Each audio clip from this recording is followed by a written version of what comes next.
My name is Phyllis Massier, and I am representing Zion Lutheran Church.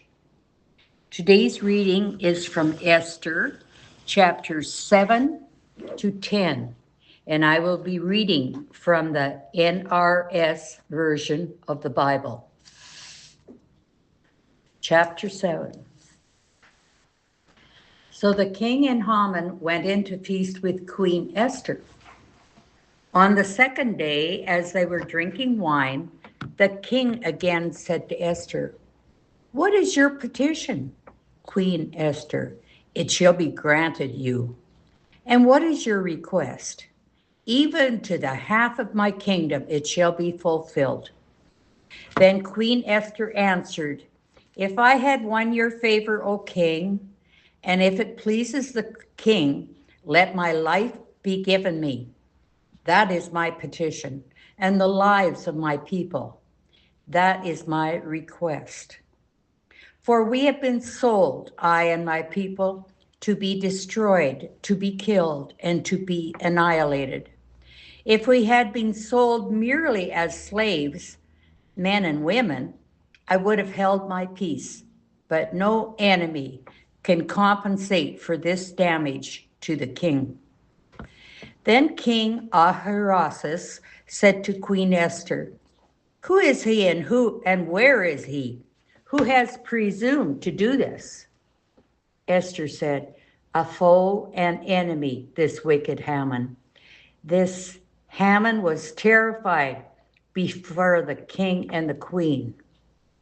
The king rose from the feast in wrath and went into the palace gardens, but Haman stayed to beg his life from Queen Esther, for he saw that the king had determined to destroy him. When the king returned from the palace garden to the banquet hall, Haman had thrown himself on the couch where Esther was reclining, and the king said, "Will he even assault the queen in my presence, in my own house?" As the words left the mouth of the king, they covered Haman's face. Then Harbona, one of the eunuchs in attendance on the king, said, "Look, the very gallows that Haman has prepared for Mordecai, whose word saved the king, stands at Haman's house, 50 cubits high." And the king said, "Hang him on that." So they hanged Haman on the gallows that he had prepared for Mordecai. Then the anger of the king abated. Chapter 8. Esther saves the Jews. On the day King Ahasuerus gave to Queen Esther the house of Haman, the enemy of the Jews, and Mordecai came before the king, for Esther had told what he was to her. Then the king took off his signet ring, which he had taken from Haman, and gave it to Mordecai. So Esther set Mordecai over the house of Haman. Then Esther spoke again to the king. She fell at his feet, weeping and pleading with him to avert the evil design of Haman, the Agagite, and the plot that he had devised against the Jews. The king held out the golden scepter to Esther, and Esther rose and stood before the king. She said, "If it pleases the king, and if I have won his favor, and if the thing seems right before the king, and I have his approval, let an order be written to revoke the letters devised by Haman, son of Hammedatha, the Agagite, which he wrote giving orders to destroy the Jews who are in all the provinces of the king. For how can I bear to see the calamity that is coming on my people? Or how can I bear to see the destruction of my kindred?" Then King Ahasuerus said to Queen Esther and to the Jew Mordecai, "See, I have given Esther the house of Haman, and they have hanged him on the gallows, because he plotted to lay hands on the Jews. You may write as you please with regard to the Jews, in the name of the king, and seal it with the king's ring. For an edict written in the name of the king and sealed with the king's ring cannot be revoked. The king's secretaries were summoned in that time in the 3rd month, which is the month of Sivan, on the 23rd day, and an edict was written according to all that Mordecai commanded to the Jews and to the satraps and the governors and the officials of the provinces from India to Ethiopia. 127 provinces from India to Ethiopia, and every province in their own script, and to every people in its own language, and also to the Jews in their script and their language. He wrote letters to the name of King Ahasuerus, sealed them with the king's ring, and sent them by mounted couriers riding on fast steeds bred from the royal herd. By these letters, the king allowed the Jews to kill and to annihilate any armed force of any people or province that might attack them, with their children and women, and to plunder their goods. On a 13th day of the 12th month, which is the month of Adar, a copy of the writ was to be issued as a decree in every province and published to all people. And the Jews were to be ready on that day to take revenge on their enemies. So the couriers, mounted on their swift royal steeds, hurried out, urged by the king's command. The decree was issued to the citadel of Susa. Then Mordecai went out from the presence of the king, wearing royal robes of blue and white, with a great golden crown and a mantle of fine linen and purple, while the city of Susa shouted and rejoiced. For the Jews there was light and gladness, joy and honor. In every province and in every city, wherever the king's command and his edict came, there was gladness and joy among the Jews, a festival and a holiday. Furthermore, many of the people of the country professed to be Jews, and because of the fear of the Jews had fallen upon them. Chapter 9, Destruction of the Enemies of the Jews.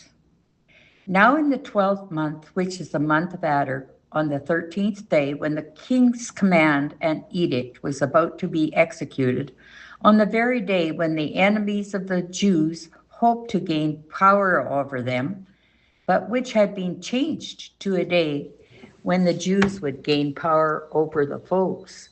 The Jews gathered in their cities throughout all the provinces of King Ahasuerus to lay hands on those who had sought their ruin, and no one could withstand them, because the fear of them had fallen upon all peoples.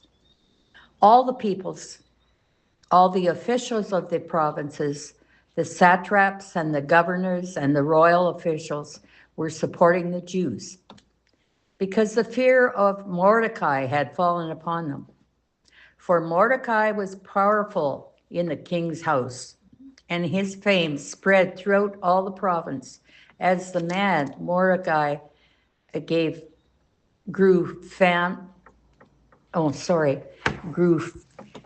Verse 4, for Mordecai was powerful in the king's house, and his fame spread throughout all the provinces as the man Mordecai grew more and more powerful. So the Jews struck down all their enemies with the sword, slaughtering and destroying them, and did as they pleased to those who hated them. In the citadel of Susa, the Jews killed and destroyed 500 people. They killed Parshandathan, Aradai, Dalphan, Aspatha, Paratha, Adalia, Aradatha, Pamashta, Arisai, Eridai, Vezatha, the 10 sons of Haman, son of Hamadathan, the enemy of the Jews, but they did not touch the plunder. That very day, the number of those killed in the citadel of Susa was reported to the king. The king said to Queen Esther, in the citadel of Susa, the Jews have killed 500 people and also the 10 sons of Haman. What have they done in the rest of the king's provinces? Now, what is your petition? It shall be granted you. And what further is your request? It shall be fulfilled. Esther said, if it pleases the king, let the Jews who are in Susa be allowed tomorrow also to do according to this day's edict, and let the 10 sons of Haman be hanged on the gallows. So the king commanded this to be done. A decree was issued in Susa, and the 10 sons of Haman were hanged. The Jews who were in Susa gathered also on the 14th day of the month of Adar, and they killed 300 persons in Susa, but they did not touch the plunder. Now the other Jews who were in the king's provinces also gathered to defend their lives and gained relief from their enemies, and killed 75,000 of those who hated them, but they laid no hands on the plunder. This was on the 13th day of the month of Adar, and on the 14th day they rested and made that a day of feasting and gladness. The feast of Purim inaugurated.